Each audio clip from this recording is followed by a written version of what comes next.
Hello everyone. इसमें हम discuss करेंगे 7 नवंबर के इंडियन एक्सप्रेस और द हिंदू के इम्पोर्टेंट आर्टिकल्स को। शुरू करते हैं बिना किसी देरी के। पहली न्यूज़ आती है ग्लोबल रिस्पॉन्सिबल टूरिज्म अवार्ड से रिलेटेड। इसमें क्या है ना, जो responsible tourism partnership and international centre for responsible tourism है, ये अनाउंस करती है कुछ विनर्स रिस्पॉन्सिबल टूरिज्म से रिलेटेड।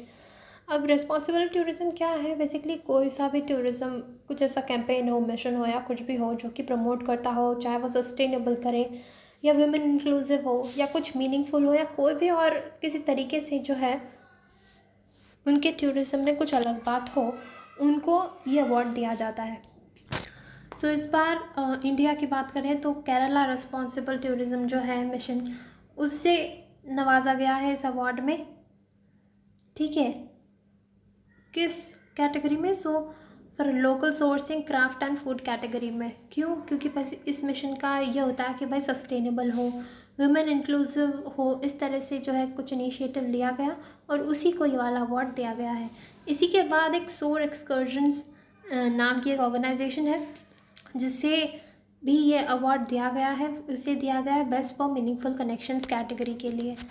ठीक है, अब जो केरला रिस्पॉन्सिबल टूरिज्म है ना, इसे ये अवार्ड सेकंड टाइम मिल रहा है। पहले इसे 2022 में वाटर स्ट्रीट प्रोजेक्ट जो है उनके लिए भी दिया गया था, जो कि कहाँ पर इम्प्लीमेंट है, मारवांतरुतु इन कोटायम डिस्ट्रिक्ट, वहाँ पे। ठीक है,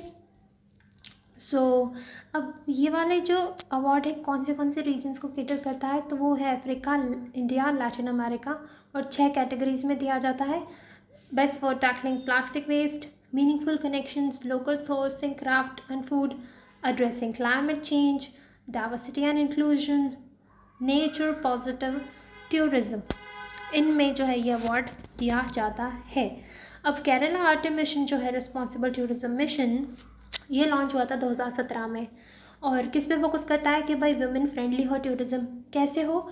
जो भी women lead small and medium sized enterprises होते हैं उन्हें लिंक कर दिया जाता है टूरिज्म एक्टिविटीज़ से।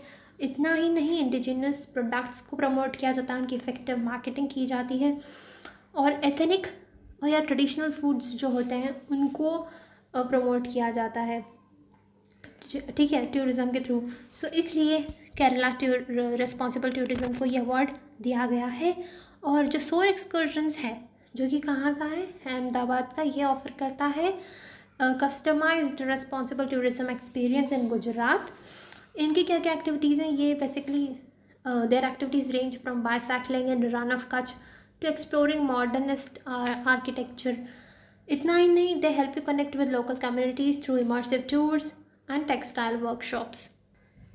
इसलिए इन्हें ये अवार्ड दिया गया है। और इसी के साथ बढ़ते हैं आगे। नेक्स्ट आता है नेशनल कैंसर अवेयरनेस डे। जी हाँ, ये 7 नवंबर को आता है। Now it coincide with the birth anniversary of scientist madam Curie.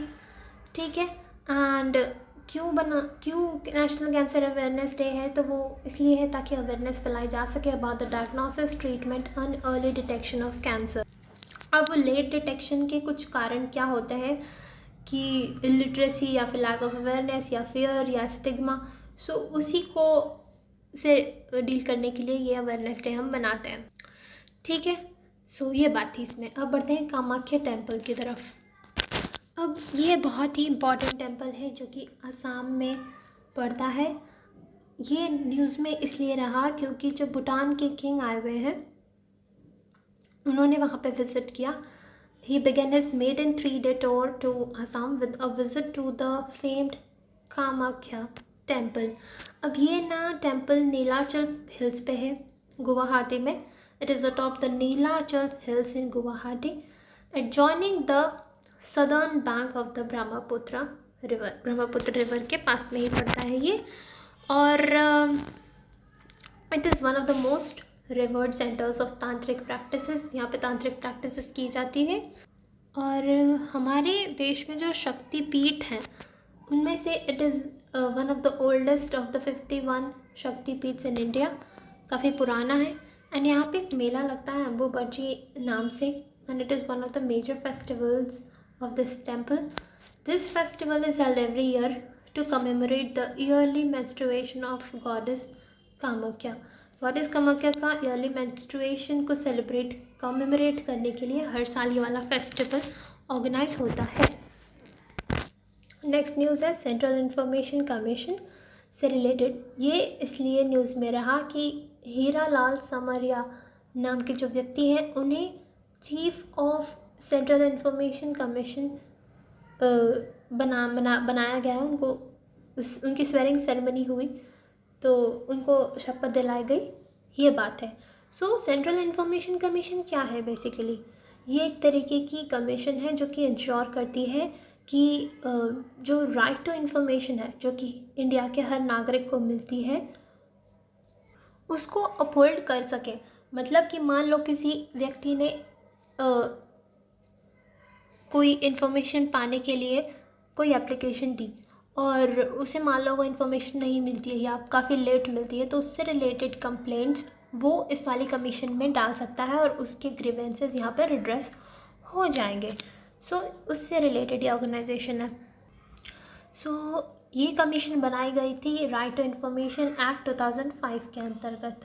जी हाँ, इसी एक्ट के तहत ये रिकॉग्नाइज़ किया गया था कि भाई हर नागरिक की राइट है कि उसे जो इन्फॉर्मेशन चाहिए वो मिल पाए ताकि वो एक अपना इन्फॉर्म डिसीजन बना पाए. और तो क्योंकि ये इस एक्ट के अंतर्गत बनाई गई है, ये एक्ट पार्लियामेंट लाया और उसके तहत ये कमीशन बनाई गई, इसलिए ये स्टैट्यूटरी बॉडी है. It is not a constitutional body. ठीक है.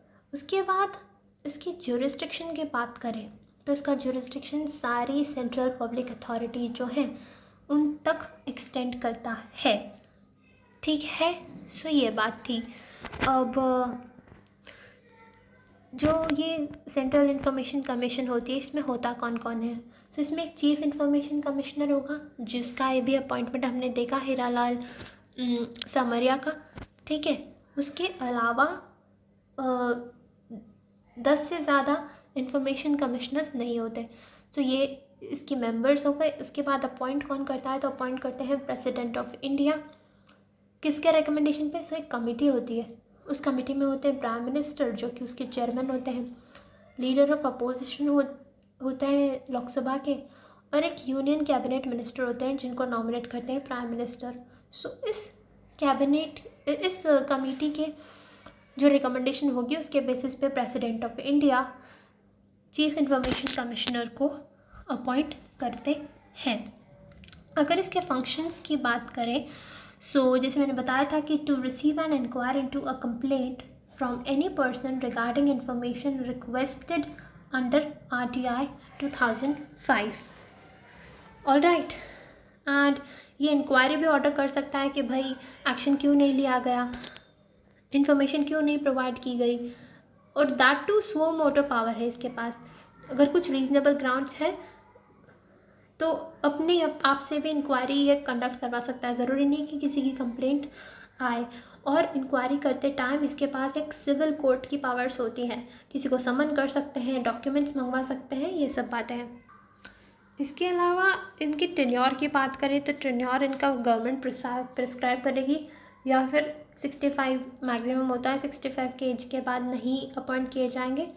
एंड जो मेंबर्स हैं they shall be persons of eminence in public life with wide knowledge and experience in law, science and technology, social service, management, journalism, mass media और administration and governments. इन सब में से किसी चीज़ में इनकी एक्सपर्टीज़ होनी चाहिए.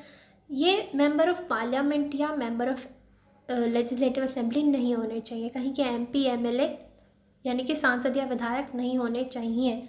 और कोई ऑफिस ऑफ प्रॉफिट होल्ड नहीं करते होने चाहिए या फिर किसी पॉलिटिकल पार्टी से कनेक्टेड नहीं होने चाहिए, या ऐसा नहीं कि अपना कोई बिजनेस या प्रोफेशन इनका चल रहा हो, ऐसा कुछ नहीं होना चाहिए. ठीक है. सो ये न्यूज़ थी हमारी सेंट्रल इंफॉर्मेशन कमीशन से रिलेटेड. आगे बढ़ते हैं AIESC, Australia Indian education and skill council. अब ये एक काउंसिल है जिसकी इनॉग्रल मीटिंग हुई IIT गांधीनगर में, IIT गांधीनगर गुजरात.